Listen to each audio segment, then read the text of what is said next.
The city of Trigen, the city of the forges.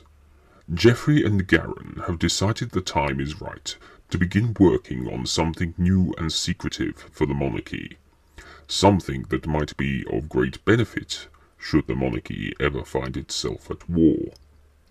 Which, with the threat of the Tyrant Kings' return, is looking more and more real every day. They are meeting in Geoffrey's workshop whilst they plan the phases of the design and how it will actually function.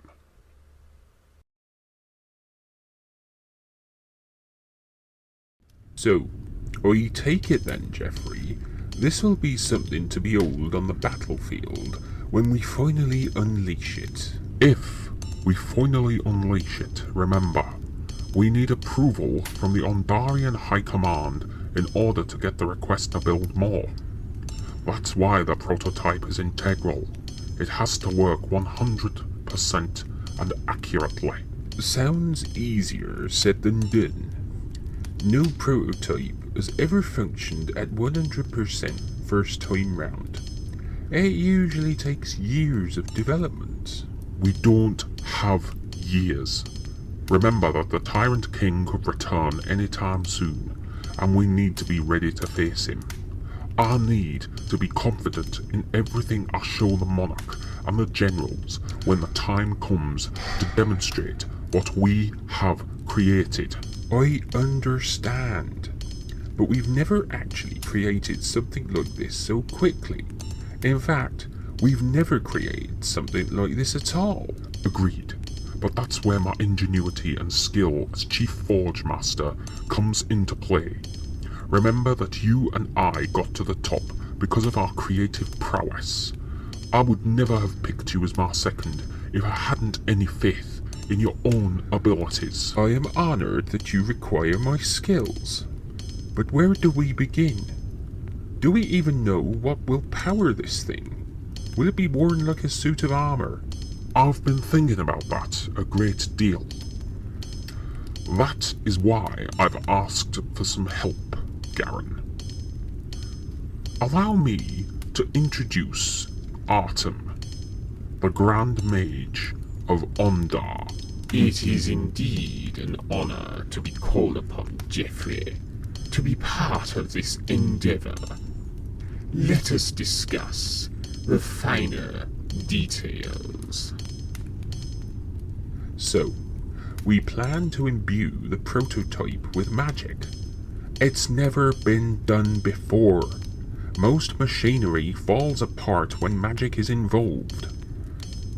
Geoffrey and I have been discussing this most puzzling thought for a while now, but we now feel that we have the best method of imbuing magic and machine together without cause for failure. Artem has suggested we create a platinum casing that raw magic energy can be placed within. It would allow the flow of magic combined with the power of steam for mobility. The magic will power the weapons and the voice. These things are intended to speak? You intend to give them awareness? They will not be aware of their existence. They will be enslaved to a core of magic, which means they will not gain true intelligence. Also, when worn like a suit of armour, the occupant will need to be able to communicate with their fellow troops on the field. Imagine how intimidating it will be when this machine marches out. A giant amongst warriors. That's correct, Garren. This design means it will stand around 9, even 10 feet tall.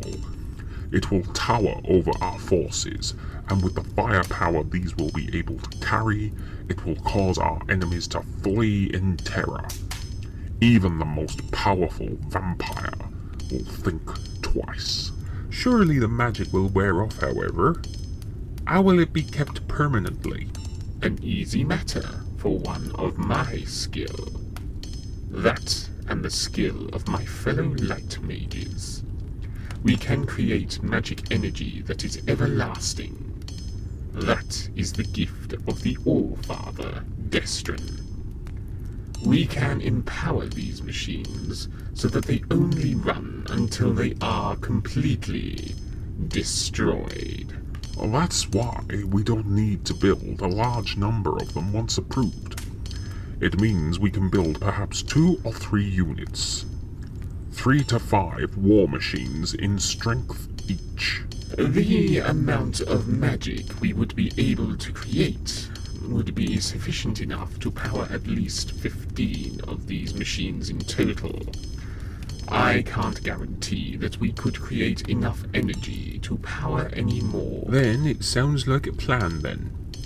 I assume we are to go ahead with this endeavour and build ourselves the equivalent of a small army. However, let me be clear about this. Secrecy is everything. Remember that. Artem, I trust that only you and your most powerful mages will be involved. We don't want this getting out publicly just yet. Not until the trials and the demonstration of the prototype has been made. I understand perfectly. I will pass you all the names of the mages I intend to include in this, and I will tell them only what they need to know. Besides, the mechanical side of matters is your concern. We deal solely with the magic. Agreed. The one thing is, however, I feel we need a name to identify this machine when it finally appears before the monarch. We need something that will stand as tall as the machine itself. What say you, Garren? You're usually looking for something creative. Well, I was just thinking about the myths of old. There's one I remember my father telling me of giants who occupied the mountains. They watched over and protected the occupants in exchange for peace and solitude, fighting only if they had to. The people of the mountains called them the Sentinels. Sentinel.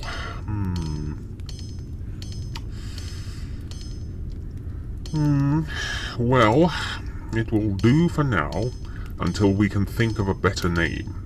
However, when the time comes, we will reveal this sentinel to the monarch and the generals, so it had better work. Thank you, Artem, that will be all. And Garren, return to your duties. I have sketches to draw and notes to make. I'll catch up with you both soon.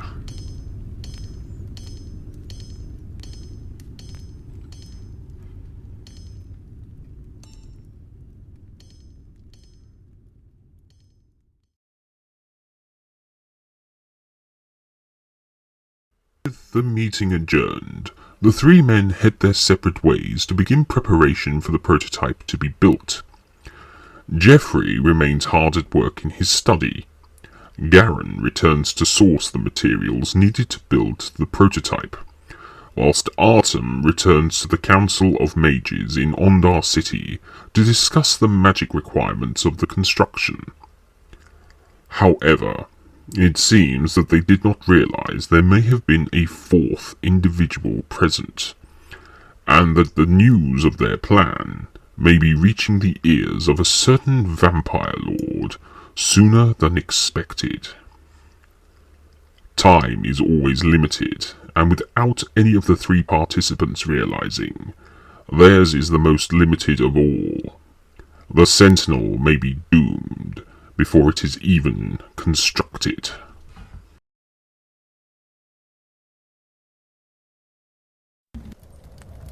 Tell me everything that you have learned from the city of Trigen, Borus. Are the rumors correct? My lord, our spies tell us of the preparation of a small unit of metal giants being constructed in secret. Allegedly, they go by the name of the Sentinels. like the giants of old. So typical of Geoffrey, to hearken back to the ancient times. I take it he believes that we shall flee in terror upon sighting these machines. It seems that way, my lord. They are confident that they will only need to construct a small number of these machines to bolster their numbers on the battlefield. If we are able to learn of their weak points, they would not be a threat to us in any way or form. Indeed. However, we must be certain we know of such weak points before we can focus our specialist combatants upon them. I will not send in my elite forces into battle recklessly on the back of shoddy information. I fully understand, my lord. I shall ensure a spy is placed not only in the Forge Master's presence, but also in the delegation sent by the monarch. I shall ensure they ask only the correct questions. Good. And I advise you, Borus, that it is never a good idea to upset or double-cross me. We each remember what happened to Heartache upon my discovering his failure. I totally understand, my lord. I shall return to my duties and update accordingly when the time is right. I'm glad it's understood. But remember, the first sign of any treachery, you too shall be joining the Blood Harvest.